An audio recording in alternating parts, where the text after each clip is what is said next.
All right, all right, all right. Good morning, millionaires. Good morning, millionaires. Hope you're feeling good this morning. My name is Haziq Ali. I'm a revenue acceleration coach, and we do this every morning. Our whole goal is to make it so that you feel like you're going further, faster with less effort. What's up, Mr. Bridges? Morning, my brother. Let them know we here, y'all. I'm gonna go ahead and get this thing going. How was your weekend? I hope you had a good weekend. It's never a bad time for you to just begin winning. You know what I mean? And a lot of times you hear us say weekends are for the weak. People don't know what we mean by that. All we're really saying, y'all, is that at the end of the day, you can either use your weekends to get ahead, or you can use your weekends to drag you back down. You know what I mean? Think about that. My mentor says it like this. He was like, he finally understands why people call it downtime, because usually that's when people engage in the activities that keep them from going up. Ain't that cool? So how we live around here is the opposite of that. We trying to win.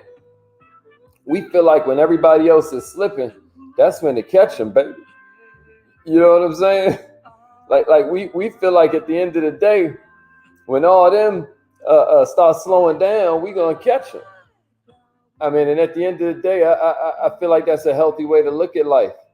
That's a healthy way to look at this thing, because you can get money back.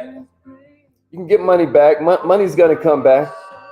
But every time you sleep in, every time you miss a training, every time you miss a workout, every time you give less than 100%, you're making it way easier to beat you. Am I lying? Good morning, Queen. Hope everybody's feeling good this morning. Listen, if you're watching a replay, give us a replay game. Maybe you're watching live. We're about to get this party started in a little while. Today we're talking all about rejection. So this is a good one to tag a teammate on. Don't matter what company you're in, what business you're a part of. We think that it would be smart for you to kind of tag in somebody you love. Today we're talking about rejection. You know what I mean?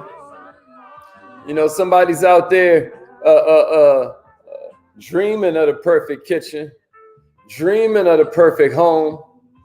Somebody out there is dreaming of the perfect car. Somebody out there is dreaming of the perfect relationship. And then some of us are working on it. Is that a fact? You know, we're talking about fear today. At the end of the day, man, fear is just conquered. Let me tell you how you conquer fear. Fear is just conquered by you gaining knowledge of the thing that we scared of. That's all you do. You just begin to expand your knowledge base. Ain't no need to get shook up. I'm going to call in on this live line. How y'all feeling? Represent where you from. Represent where you from. And what kind of business you have. You have something special. You have greatness in you. Hello, this is Les Brown, and you're in the right place at the right time, because we're going to bring... Please enter your... Thank you. Please announce yourself. All participants are muted. Entry and exit tones are off.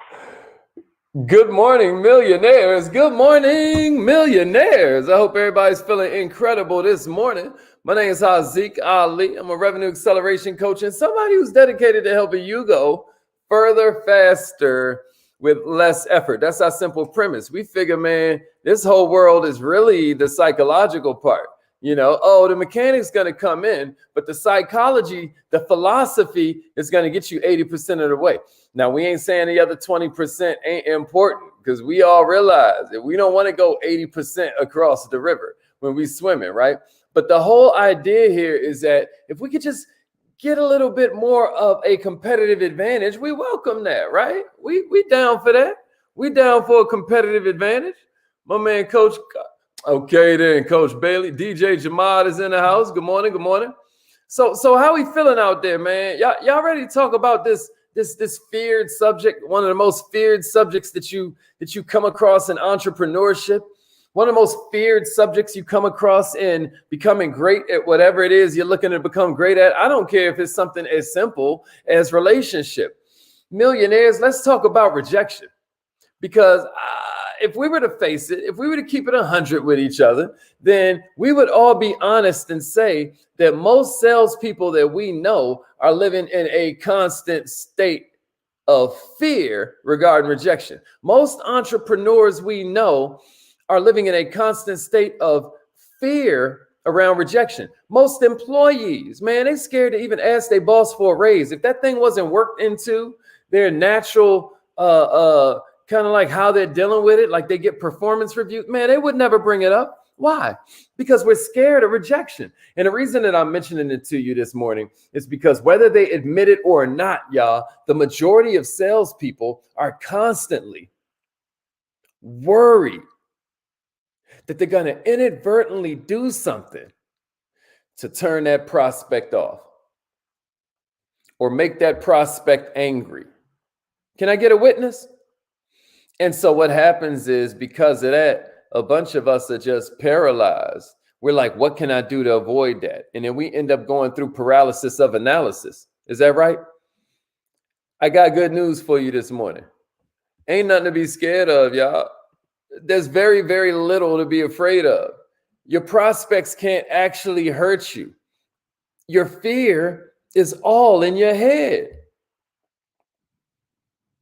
I remember one of my mentors explained it to me like, it's almost like when you were a little kid, man, and you swore that was a monster over there, but really it was a coat over the chair, right? But the crazy part is, for you to see that, you got to turn on the light. But to turn on the light, you have to be brave enough to face this monster that turns out to not be a monster. It's a chair with a coat over it. Am I making sense to somebody out there? This stuff is all in your head. It's not the grass growing. It ain't the wind blowing. Is that a stupid metaphor? Or is this connecting for somebody? The worst this prospect can do is walk away. Can somebody put that in the comments? The worst they can do is walk away. And now you get to focus on better, more qualified, more deserving people with problems, right? AKA leads. All we get to do now is focus on people that are a little bit more qualified. That's not scary, is it? That's not scary, is it? So if you're ready for number one, give me a number one and a share. I'm going to give you 5 of these ways that you can kind of break this down. If you're ready for the first one, give me a number one and a share, and let's get to it. Give me a number one and a share. Good morning, millionaires. That's right, Petra. The worst they could do is walk away. That's right. That's right. That's right. And really, that's number one, y'all. Really, that's number one. They can't physically hurt you. Our never fear rejection in sales tip number one is that they can't physically hurt you. Sometimes I look at it and I juxtapose it against the pages of time. And when we start to look at history, right? Millionaires, there was a time not too long ago. I'm talking about when your parents were growing up. I'm talking about when your grandparents were like, you know, already grown. You would be attacked just for protesting for voting rights. I don't know how many of you have gotten a chance to kind of see this this uproar about these voting laws that they just now passed in Georgia. They were so incensed by the fact that this lady, Stacey Abrams, mobilized all these people and turned Georgia, not Atlanta, Georgia blue, which is another way of saying Democrat. And I got a lot of feelings about that because I don't believe that, you know, we should just all of a sudden vote Democrat just because of the color of our skin. That's a ridiculous premise. But I will say that they were incensed. And to the Democrats' credit, the reason why a lot of black people joined the Democrats is crap just like this. They literally put in a bunch of laws that make it insanely more difficult for you to vote. It's like voting repression a la the 1950s, except it's 2020. You know, that's why the Klan came back out to repress voting. They were incensed about the fact that Black people were taking the right to vote. Why am I mentioning that? Hold on, y'all. Why am I mentioning that? What is my point of bringing that up? Hold on just a second.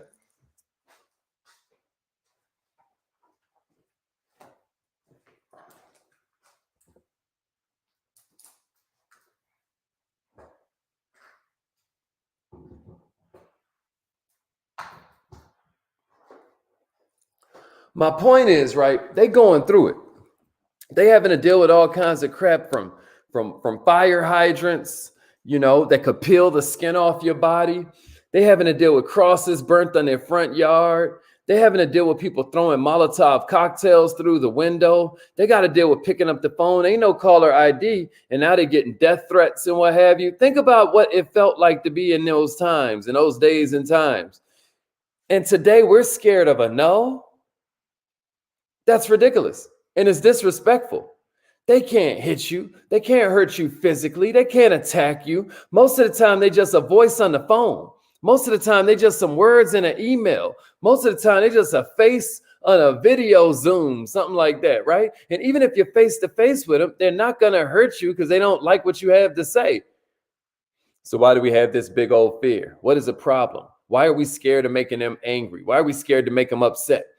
It's natural. It's natural to genuinely kind of stress around the idea that you ain't going to be liked. It's natural. Even though we realize there's no risk of physical harm and you're not in a football game, it's natural because we have this deep biological thing that's going on inside us. And I'll get into it in a minute. But I want you to recognize that you aren't wrong. Don't beat yourself up for feeling some kind of way when you're dealing with these people. But sometimes it is important to remind yourself that you're not in the kind of situation where they can harm you. If you're ready for number 2, give me a number 2 and a share. That's the first way to just stop fearing rejection. Make it just ridiculously simple for yourself that they can't hurt you, right? If you're ready for number 2, give me a number 2 and a share. Give me a number 2 and a share. Give me a number 2 and a share. The worst they can do is walk away, y'all. They only have as much power to hurt you as you give them. That's why we focus on stuff like the 4 agreements and all of that. Because when you're talking about books like that, it helps release you, right? It releases you because it's a path to personal freedom. It's this idea that we're not going to personalize nothing. So then all of a sudden we aren't burdened by thinking about what they meant and what they were thinking. They're not thinking, right? They're not thinking. So from now on, it's time to pick up that phone or do that Zoom or show up. Remember, they can't physically hurt you. All right, now I was about to start getting into this a little bit early, but here's the second tip I have for you. Because remember, I always say that, you know, your activity comes from your attitude comes from your philosophy. Well, let's get into your philosophy a little bit as it relates to why rejection happens, why we feel this fear of rejection. So my second tip is understand the evolutionary meaning of rejection. Understand the evolutionary meaning, the biological thing that's going on. Millionaires, here's what you need to understand. Thousands of years ago, when human beings were living as tribes in caves, right? Or living in tribes, like in villages. If you left your tribe and you approached a new tribe, y'all ever seen Apocalypto? Right? It's this movie where I think it's the Mayan civilization. Anybody, if you've ever seen Apocalypto, put it in the comments. Apocalypto. Check it out. If you left your tribe and you approached a new tribe, it usually didn't go well. You was probably going to die. Strangers were most likely going to kill you on sight because that's how tribalism worked. That's how tribes protected themselves. That's how tribesmen stayed alive. Once you stepped into an unknown tribe's territory, you were an automatic enemy. And any interaction was going to end in rejection. And I mean the permanent kind. You hear me? Now we back to that civil rights kind of rejection where you're going to die. And so as a result, we as humans have this deep kind of like evolutionary programming that makes us do everything in our power to avoid rejection, especially if we're living in an uncivilized state. If we're in savage fight or flight mode, then what happens is we are living in fear instead of love. Thousands of years ago, y'all, the reason it's so understandable is that thousands of years ago, rejection meant death. In today's world, not so much. Y'all notice that? It don't really align with that evolutionary, you know what I mean? It don't really align with that. In other words, even though being rejected by a stranger doesn't really put us in life or death danger anymore, our programming hasn't changed to match this new reality. Our programming hasn't caught up to the realities of modern day humanity. You get what I'm saying to you? Do you know what watching a movie is? Watching a movie is looking at a bunch of people you don't know, pretend to be somebody they don't know, and we all are watching it entertain. It's all emotion. Think about it. This world is playing with us. And you being an entrepreneur ain't some fight to the death. You're no longer in some fear for your life just because you make somebody else feel a little bit cranky, right? You got to understand this, because once you begin to be aware, you start to raise to the top of the food chain. Never forget, what makes you higher on the food chain than a lizard or a flower is your consciousness. That's why it's critical you understand what you're feeling, because you're top of the food chain. And if you can keep your fear of rejection in perspective, that's like a tongue twister. And instead of constantly worrying about ticking these people off, instead of constantly worrying if they're going to kill you for trespassing because you made an unsolicited phone call, all they can do is hang up, and maybe you feel a little bit embarrassed. But so what? I can't tell you, man, how hard we used to go in them kiosks, man. I done told some of y'all these stories about, one of the businesses I had was like this chain of kiosks, man. And if you don't think that is a rejection heavy business, you have no idea. But you are also able to generate more money. I'd be paying my staff $400 or $500, $1,000 a week. That's my staff from a little kiosk. You get what I'm saying to you?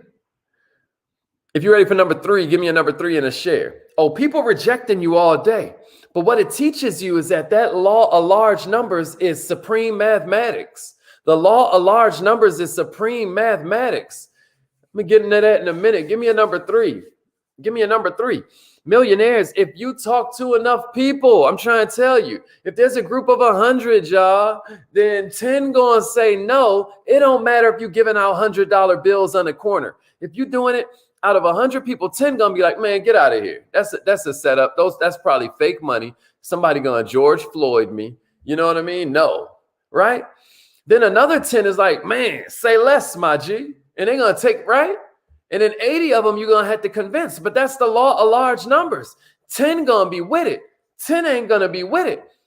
And then guess what? You say, hey, Haziq, I did 100 and only 9 were with it. Only 7 were with it. Do another 100. And what's going to happen is you're going to have 13 with it instead of 7. You got me? You're going to make it up. If it's a large enough sample size, y'all, the ratio is going to kick in. And that's number 3, y'all. Know the math on your business. Know your money math. This is going to make you stop fearing rejection. Know your money math. Write that down. Somebody give me that in the comments. Know your money math. Y'all kind of quiet out there, baby. Y'all all right? Give me a number 3 and a share. Y'all with me? Is this helping? Know your money math. Know your money math. Know your money math. Who with me, baby? Know your money math. I just gave you a form of it. I talk about supreme mathematics a lot, right? You go into the forest and, if a fox is, 10 times bigger than a rabbit, then what you're going to have is 10 times more rabbits than foxes in that area. Is that crazy? Is that crazy? Look, if a deer is 10 times bigger than a fox, then you're going to have 10 times more foxes than deer in that area. Ain't that crazy? That's supreme mathematics. What I'm saying is it's the law of large numbers. I'm just saying, like, it's the way different things work in this, and your attitude is a function of whether or not you understand the laws of what, y'all? Nature. Come on, man. Y'all with me? Y'all with me? Yeah, Chris.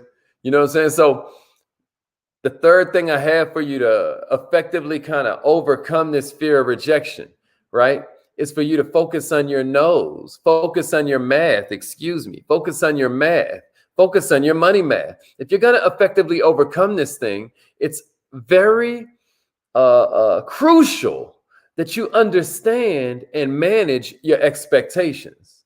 And that comes from your money math. I give you an example. I gave you one with the law of large numbers, but the kind of money math that I want you to focus on for number three, is this idea that, check it out, millionaire. How many people do you have to talk to get a yes? How many of you know? If you know how many you normally have to talk to get a yes, then let me see it in the comments. How many do you normally have to talk to get a yes? Let me see it from all my entrepreneurs. I'm talking to the people that's on the front lines of capitalism, that is out here getting it how they live, not the ones that's just dependent on a paycheck. The ones that are looking at that second paycheck, the one that know the 9 to 5 give them a living and 5 to 9 give them a life, right? How many people do you have to talk to get one in your personal experience? How many people do you have to talk to get one sale? If you're doing cold calls, millionaires, a lot of times you might have to talk to between 100 and 150 people just to get an appointment. That's a lot. But these are some of the highest paid people on the planet. You ain't breaking up concrete in July outside in the sun. You on the phone. You got to pick a struggle, baby. Either you're going to hate working or you're going to hate being poor, but you're not going to hate both, man. You can't hate both. You're not allowed. Either you're going to be fun. Either you're going to have fun being. I don't understand people who say that they want money, but they hate sales. This is programming. America has programmed you to have such a big ego that you can't take somebody saying, no, not right now. Right? Because they don't even be acting on mean. All they do is say, no, not right now. But okay, you got that out the way. It was unsuccessful for the moment. But remember, and write this down, nobody signs up instantly, but they all sign up eventually. Check it out. I work in the space of credit. You hear me? And if you think that credit is not going to take you having to deal with people's mindsets, you tripping. Don't you know? It is hard explaining $1 million concepts to minimum wage mindsets. Don't you understand? It would be paranormal if it wasn't that way. Because if they already understood it, guess what? They wouldn't have had a problem. The proof of knowledge is a change in their course of action. Of course, they don't know the stuff you know when you're in my field. But I bet you it's the same way for your field.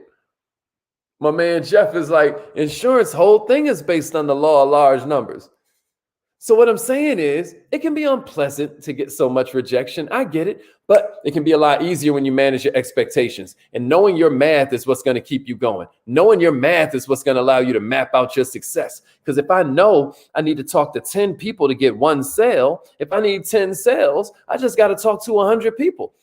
I can start today or I can start next week. But if I want the 10 sales, I'm going to have to knock out the 100 people. And if I'm using the right script, if I'm using the right approach, if I'm using the right research on this person that I'm going to, if I'm using the right sales process, if I understand my acceleration cycle, then hear and know is kind of like part of the process. It's part of the system. It's not a big deal because I knew that was coming. And that's why I'm going to be better than the person beside me, whether you're talking about to the left or the right, because I have the right way of thinking. And, you know, a lot of times they don't say no. They say not you, not you. When they say no, they don't even mean, you know, they mean not you, not yet. I don't think I can, or I don't understand. And so it's going to take time to walk them through that. But what else is crazy is that a lot of times they don't even say it like that. They don't say, no, get out my face. A lot of times what they say is, this isn't a good time for me right now. Or, hey, can we talk about this a little bit later? Can you try back later? They're nice, y'all. What are we scared of? They're nice. You don't always have to feel unpleasant. Let me tell you why it feels unpleasant. Because you think about yourself. You're so self-absorbed and worry about the feelings in your little belly that you're forgetting this is a human being in front of you who just turned down some life support. They just told you to pull the plug. That should be making you feel a little sad for them. Instead, you worried about yourself, and that's what's taking power out your conversion. Because once you understand it's all about helping them, you'll take all the risk off of them and put it a little bit more on yourself. You'll practice risk reversal a little bit more, aggressively. All I'm saying is that just knowing the math, y'all, if you know you have a 25% closing rate, that means it takes 4 people for you to get an appointment. Right now, I'm not talking about closing them on buying. I'm just talking about an appointment, y'all. Some of y'all was real hard on yourself with this money math, right? But I'm not saying how many does it talk to for you to get a sale, I'm talking about how many do you talk to get an appointment? And if you're using the stuff that we send you on the email list, then you should be getting a pretty high ratio of appointments. It's not that hard. And if you aren't, then what you need to do is check out the Communication Pro workshop that we have coming up. You might want to check out that website. And then this weekend on the Kaizen Academy, we're doing a whole class on nothing but magic words, millionaires. Magic words that you can use that kind of like open up the mind of the prospect. I've been doing like a lot of study on this lately, and we've been doing some experimenting even in our own, and it's just been blowing. It's just amazing how this stuff works. And I know I got some witnesses. I probably got some witnesses that's watching right now. How many of us have used like some of this stuff like does it make sense, or would it be okay if, or anybody been using any of the magic words that we've been sharing with you lately? All right, here's number 4, y'all. It's insane. So that's going down April 10th. That's going to be a lot of fun. So make sure you mark your calendar for that. We're having a Kaizen Academy this weekend all about magical words. Here's number 4, though, y'all. You got to know your why. You need a why that's strong enough to make you want to cry. You ever heard somebody say that before? Why do you sell, millionaires? Why do you sell? Understanding why you're an entrepreneur in the first place is, millionaires, that by itself will end your fear of rejection. A dog on a hunt don't notice fleas. You hear me? You could be doing a million other things. You could be in a million other industries. Why are you an entrepreneur? You could be in operations. You could be in finance. You could be in customer service. Boy, customer service is going to get them a guaranteed check, because don't nobody want to be in customer service. Only thing people want to be in customer service less is sales. What make you pick sales? Sales can be tough. What made you decide that you wasn't going to just lay down out here? Millionaires, you need to know your why. Sometimes you need to know why that's your why. Sometimes you need to know why the why that's your why is your why. You hear what I'm saying to you? Chances are you're doing it because it's a path to a lot of money. You got me? Right? But I want you to think about the difference between a customer service rep and a salesperson. Because customer service people make only about a quarter of what a top salesperson is going to make. And this might seem like it's reason enough to go into sales instead of customer service, but it has to be more than just the money. So I'm asking you, what's driving you to be here this morning? Why are you even watching this afternoon? What made you listen to this replay this evening? Why are you an entrepreneur? And again, a lot of times this ain't going to be about the dollar. We call it millionaire minded, right? We like, good morning, millionaire. But a lot of times it's about what we want to do with those dollars. It's about who we want to do something for with those dollars. In the morning, we visualize, right? Every morning we call in on the live line and we start doing our affirmations and all of that. I don't know how many of you have ever done that with us. But a lot of times when we're doing a visualization exercise, when we pull up our vision boards and we are millionaire minded on Instagram, and then we just start going through it, you start picturing how your family's going to look at you when you've achieved this, or how they're going to feel when you give them this gift, right? I'm asking you right now, what is your why? Is it so you can achieve some kind of status? Is it for your family? Is it for your own career development? Is it for your own education? Is it because you want to send your kids to college? What actually drives you to get up with some power every morning and attack this day like a champion? That's your why. And you need to be crystal clear about it, because clarity is what kills overwhelm.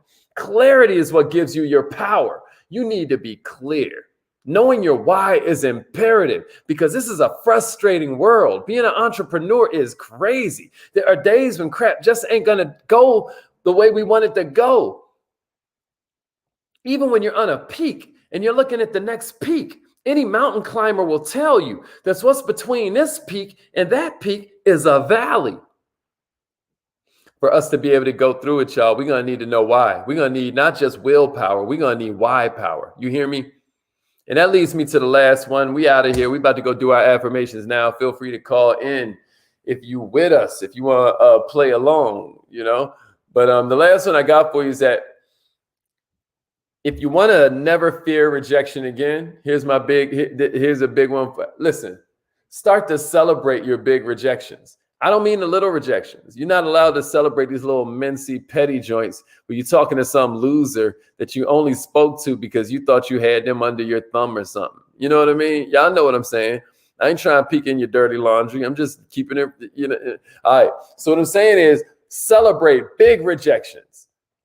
Celebrate big rejections. This might feel counterintuitive. I know, right? But I promised you some hacks this morning to help you kind of get rid of this crap that's been floating around in your head. Millionaires, I want you to celebrate the big rejections. I don't mean those little pedestrian. I'm talking about the ones where they get angry, hang up the phone, cuss you out, you know. Or I'm talking about big rejections. I ain't talking about from the little homie, you know what I mean, I'm talking about you approached, you know what I mean, a congressman. You approach somebody in your house who in your city who is like a celebrity. You approach somebody that owns the club. You approach the owner of the car lot, and you got a big rejection. I want you to celebrate that with your support system. Sometimes they're going to have advice about how to reapproach. Sometimes they're going to help boost your self-esteem. Man, one thing that we used to do is like I would do with my employees. If somebody tried to play one of my employees, we would get together and laugh at them. Start laughing at their shoes, their outfit, you know, their unattractive spouse. It could be anything. You know what I mean? Because our whole thing was, we ain't about to feel bad. If somebody gonna feel bad, then, you know what I mean, we gonna make them, you see what I mean? It ain't gonna be, we gotta be here all day. I'm not about to let my employee walk around demoralized. So that's what we would do in my organization. And I feel like that's what we still do today. And I feel like it's a very useful technique, because if you don't clown them, then you're gonna feel clowned. You get what I'm saying? All right, let me get out of here. Love y'all, man. It's time for us to get our affirmations going. You know, I'm serious, man. You got to clown them sometimes. When you celebrate the big ones, it normalizes this rejection. It normalizes this idea that we all right, man. It ain't no big deal. And now it's a source of learning. Now that we've gotten less defensive about it and it's made it less painful, we can actually dig in. If we let it stay too painful, we're going to block it out and be like, I must not look over there. You know what I'm saying? Nah, man. We got to embrace that thing. And one way to embrace it is celebrate it. So, you know, have some good-natured fun, man. We celebrate these moments of rejection, and suddenly it clicks in our mind, this ain't a big deal. You just get to have another little vent session with your homies. All right. Affirmation time. Repeat after me, millionaire. Say it like you mean it. I am so